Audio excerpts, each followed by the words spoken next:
Hello dear students, इस video में बच्चों हम लेसन 4 सर लॉलीज घोस्ट के बारे में पढ़ेंगे। यानी कि घोस्ट मतलब होता है भूत। तो यहाँ पर लॉली एक स्कूल का नाम है। वहाँ पर किस तरह से भूत की कहानी इस लेसन में बताई गई है उसके बारे में पढ़ेंगे। बच्चा अर्जुन था, एक बच्चा जो कि भूतों पे विश्वास नहीं करता था, और प्रीफेक्ट रुस्तम था जो कि उसे डराने की साजिश रचता रहता था। तो अब हम पढ़ेंगे कि क्या वो अपने साजिश में सफल रहा कि नहीं रहा। तो lollies building school had 2 types of residents. Residents मतलब होता है कि जो रहने वाले लोग होते हैं। तो लाली के बोर्डिंग स्कूल में 2 तरह के लोग रहते थे, एक थे लड़के और दूसरे थे भूत। इसमें कोई आश्चर्य की बात नहीं है, क्योंकि ये देखते हुए कि इस 150 साल पुराने स्कूल में वो सभी चीज़ें थी जिन्होंने इसे भूतों के लिए रहने की आइडियल प्लेस बना रखा था। भूतों के लिए रहने की, जहाँ पर भूत रहना पसंद करते हैं, उस तरह की जगह ये बनी हुई थी। तो सोने के गंदे गंदे कमरे थे जहाँ पर सोया जाता है, और बहुत सारी डरावनी छाया से भरे हुए कमरे थे। मतलब कि गंदे और एकदम भयानक गंदे कमरे थे। डॉर्मेट्रीज होती हैं जो एक ही कमरे में बहुत सारे बेड पड़े होते हैं, उस तरह के ये स्कूल थे। तो the campus grounds were thickly wooded. मतलब जो इस कॉलेज स्कूल के जो मैदान था, खेल मैदान था, उसमें बहुत जंगल उगे हुए थे, बहुत बड़े बड़े पेड़ उगे हुए थे, खेलने के लिए जगह नहीं थी। तो इस स्कूल की, लॉली स्कूल की सबसे जो अट्रैक्टिव बात थी वो ये थी कि भूत की दृष्टि से कि 500 लड़कों की पसंद जो दिन या रात किसी भी समय डर सकते थे। इसलिए जब अर्जुन एक 12 साल के दुबले पतले लड़के ने स्कूल में प्रवेश लिया, तो उसे तिरस्कार पूर्वक उसे घोषित कर दिया कि मैं भूतों में विश्वास नहीं करता। स्कॉर्नफुली डिक्लेयर कि I don't believe in ghosts. मैं स्कूलों में भूतों में विश्वास नहीं करता। पूरे स्कूल को लगा कि वो काफ़ी पागल है, वो क्रेजी है। तो निश्चित रूप से उसे सिर के बिना भूतों के बारे में इन फुलिश मूर्खतापूर्वक कहानियों के, रिडिकुलस टेल मतलब मूर्खतापूर्वक जो कहानियाँ होती हैं उस पर विश्वास करने की उम्मीद नहीं करते। तो या अदृश्य भूत, जिस भूत के बारे में, जिस भूत को किसी ने देखा नहीं है, ये बहुत ही हास्यास्पद कहानी है जो एक तकिए के आसपास ही घूमती है, तकिए के साथ ही घूमती है। मतलब तकिए के पीछे वो भूत का कहानी है। तो इस बड़ी सी हवेली में, जिसे उनकी दुखद मृत्यु के बाद, किसके, जो लॉली थी, उनकी डेथ के बाद उनके नाम पर स्कूल बदल दिया गया था, बोर्डिंग स्कूल। तो उसकी जो छाया थी वो उसकी जो हत्या थी वो किसने की थी? उसके चचेरे भाई ने की थी। लालची उसका चचेरा भाई था, उसने उसका खून कर दिया था, जिस वजह से उसका जो भूत है वो अभी इस कैंपस में घूम रहा था, और एक वो खून के तकिए पर, खून से सने हुए तकिए को लेकर के इस पूरे कैंपस में घूमता रहता था। तो अब इस तरह की, how can I possibly believe such nonsense, Arjun continued. तो अर्जुन ने कहा कि मैं इस तरह की बकवास पर कैसे विश्वास कर सकता हूँ। I wouldn't say such things if I were you, Arjun warned a solemn voice. तो एक गंभीर आवाज ने उसको चेतावनी दी अर्जुन को कि अगर मैं तुम्हारी जगह होता अर्जुन तो मैं ऐसी बातें नहीं कहता। ये कौन था? ये रुस्तम थे, जो उस हॉस्टल के प्रभारी थे, prefect in charge of the dorm, जो उस हॉस्टल के प्रभारी थे। तो रुस्तम एक बहुत ही भयावनी आवाज़ में बोलता है कि फुसफुसाहट में, कि क्या आपने नहीं सुना कि जब भूत सुनते हैं कि आप कहते हैं कि आप उन पर विश्वास नहीं करते, तो वो क्या होता है? तो वो इसे एक अपना इनविटेशन मानते हैं। वो अपना इनविटेशन मानते हैं और लगभग खुद को आपको दिखाने के लिए एक चैलेंज मानते हैं। तो वो कहता है कि आश्चर्य नहीं होगा अगर सर लॉली के भूत में ने इन दिनों में से किसी एक को आपके सामने पेश करके आपको सबक सिखाने का फैसला लिया होगा। तो रुस्तम अंधेरे में खुशी से मुस्कुरा रहा होता है। Rustam grinned gleefully in the dark.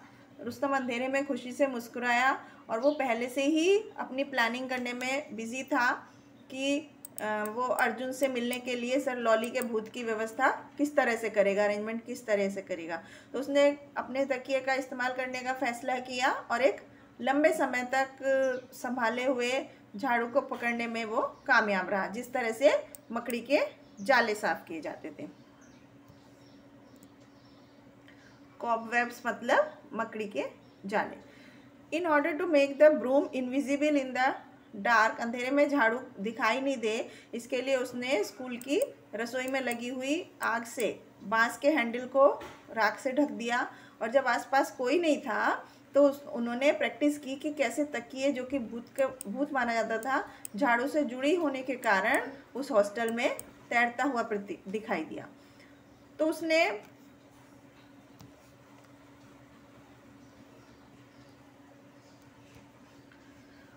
दूसरे लड़कों को हॉस्टल में जाने दिया और उन्हें आदेश दिया, उन्हें ऑर्डर किया कि जब भूतिया तकिए के उनके हॉस्टल में उसका जो नाटक होगा, प्रवेश करेगा, तो वो किस तरह से उसके साथ व्यवहार किया जाए, बिहेवियर किया जाए। तो उस भूतिया यात्रा की रात को रुस्तम और एक शुरुआत के साथ उठा और उसने महसूस किया कि वो सो गया था। उसने अपने बिस्तर के नीचे महसूस किया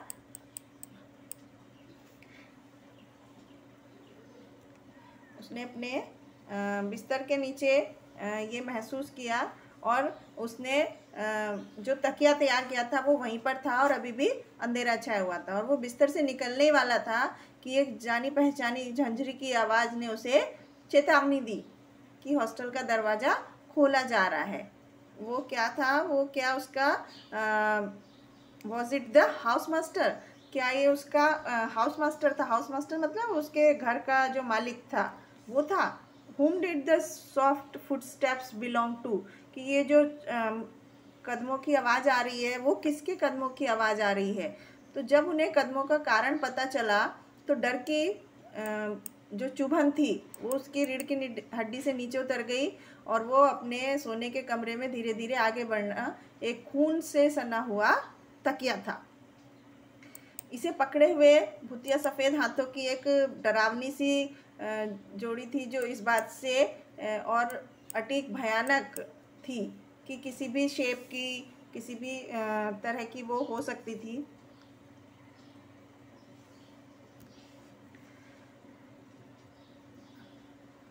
Rustam's blood turned cold. Rustam का खून ठंडा हो गया। And was he actually watching a ghost? क्या वो सही में भूत देख रहा था? और वो सरप्राइज हो गया। भूत भूत और fear had turned Rustam's voice into a feeble squeak. अब जो रुस्तम की आवाज़ थी वो एक कमज़ोर सी चीख में बदल चुकी थी। देयर से घोस्ट की वहाँ पर एक भूत है। और he tried again and this time a few sleepy head strict away. अब उसने कोशिश की दोबारा से कि इस बार कुछ जो सिर हैं वो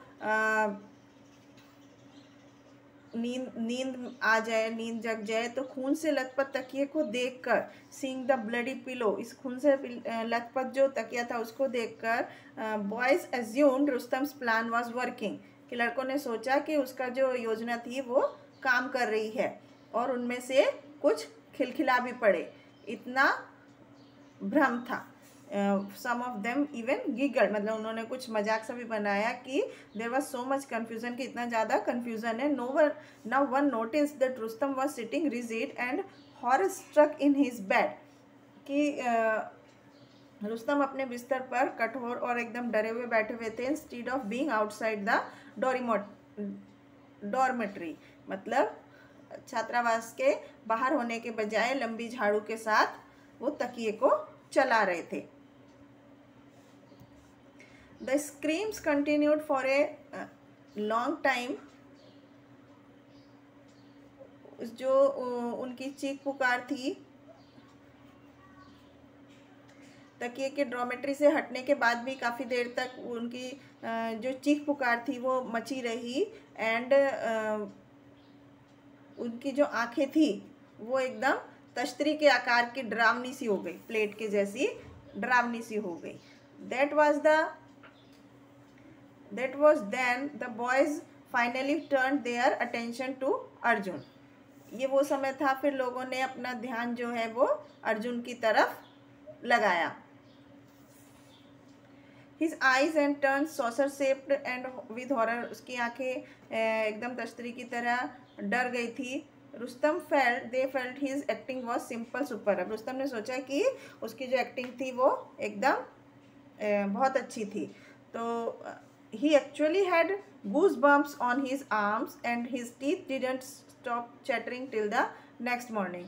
अगले दिन सुबह तक वास्तव में जो उसके हाथ थे उन पर गूजबम्प हो गए थे और उसकी जो अगली सुबह तक उसकी जो बकवक थी वो बंद नहीं कर रहे थे। तो उन्हें कैसे पता चला कि that their prefect wasn't acting and that his fright was totally genuine, कि उनका प्रीफेक्ट जो था वो एक्टिंग नहीं कर रहा था और उनका जो डर था वो पूरी तरह से रियल था, वास्तविक था। बेचारा Rustam. He was haunted by the memory of the dreadful vision he had seen. उसने जो इतनी डरावनी चीज़ देखी थी उसकी याद में वो बहुत ज़्यादा प्रतिबंधित था और उसकी हाथों की डरावनी जोड़ी से। The spooky pair of hands, हाथों की डरावनी जोड़ी से। ही शिवर्ड एट द थॉट, वो ये सोच सोच कर कांप उठा। सम डेज लेटर, कुछ दिन बाद, Rustam went to the kit room where all the washed clothes and uniforms were stored. वो उस कमरे में गया जहाँ पर धोने के लिए कपड़े और यूनिफॉर्म रखे होते थे। तो as he was picking up a clean shirt, जैसे कि वो एक साफ शर्ट उठा रहा था, तो ही overheard the matron scolding the school's washerman for not washing the clothes properly। वो उसने सुना कि मैट्रन जो है वो स्कूल के धोबी को कपड़े ठीक से ना धोने की वजह से डांट रही है। तो इन चादरों पर मैली मैली धारियां हैं, मडी स्ट्रिक्स मतलब गंदी मैली मैली धारियां, निशान हैं, और इस तकिए पर के कवर पर बहुत बड़े बड़े दाग लगे हुए हैं। मैट्रन ने उसको ऐसे शिकायत की। What can I do, madam? The washerman defended his washing। धोबी ने अपने आप को बचाते हुए, अपनी धुलाई को डिफेंड करते हुए, बचाते हुए बोला कि मैं क्या कर सकता हूँ madam. That pillowcase had huge patches of red ink on it। कि इस तकिए के कवर पर बहुत सारे लाल स्याही के बड़े बड़े धब्बे थे। आप जानते हैं कि लाल स्याही के धब्बों को धोना कितना मुश्किल होता है, और एक तकिए पर लाल स्याही, रुस्तम ठिठक गया कि एक तकिए के कवर पर लाल इंक कैसे हो सकती है। Was this the pillowcase that had been bloodied with red ink to become the ghostly pillow? तो क्या ये वही तकिए का डिब्बा था जिसे भूतिया तकिया बनाने के लिए लाल स्याही से किया गया था, कलर किया गया था। तो every student at Lawley's was expected to mark his name on all items of clothing, so it wouldn't be difficult to trace the pillow cases owner. तो लॉली के जो प्रत्येक स्टूडेंट से यह उम्मीद की जाती थी कि वो कपड़ों के सभी सामानों पर अपना नाम लिखेगा, जिससे कि तकिए के मालिक का पता लगाना आसान हो जाए, मुश्किल ना रहे। तो ऐसा लग रहा था कि मैडम का भी यही विचार था, क्योंकि उसने भी उस धोबी से तकिए का डिब्बा छीन लिया और उसकी जांच की, एग्जामिन किया। तो Arjun, she exclaimed angrily, Arjun तकिए पर नए लड़के का नाम देखकर उसे गुस्से से बोली कि यह लड़का बद से बदतर होगा। Last week there was a complaint that he had taken a pair of white gloves from the band room.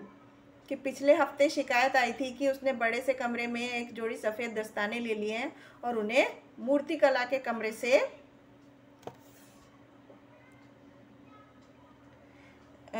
Stuff them with clay from the sculpture room. Sculpture मतलब जहाँ पर आर्ट एक्टिविटीज़ होती हैं, कि उसने मूर्ति कला के कमरे से ये मिट्टी में उसे भर दिया था।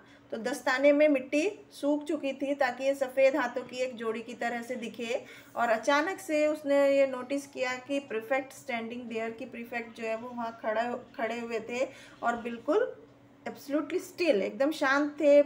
पेल फेस, पीला फेस हो गया था उनका। उन्होंने पूछा व्हाट्स द मैटर रुस्तम, कि रुस्तम क्या मामला है। And you look like you have been a ghost, कि तुम ऐसे लग रहे हो जैसे तुमने कोई भूत देख लिया हो। तो Rustam was actually having some very unperfect like thoughts. Rustam वास्तव में बहुत ही अनपरफेक्ट जैसे विचार कर रहा था। और वो दैट चिक्की रास्कल अर्जुन कहता है कि वो बदमाश, लेकिन उसने केवल अपना सिर हिलाया। तब सीन ए घोस्ट, तब उसने भूत देखकर, अरे नहीं madam, in fact I am very glad that I have not, वास्तव में मुझे बहुत खुशी है कि मैंने ऐसा नहीं किया, ऐसा वो बोलता है।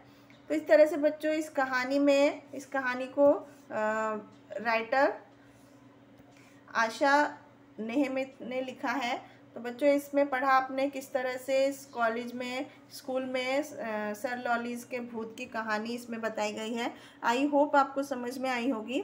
Thank you.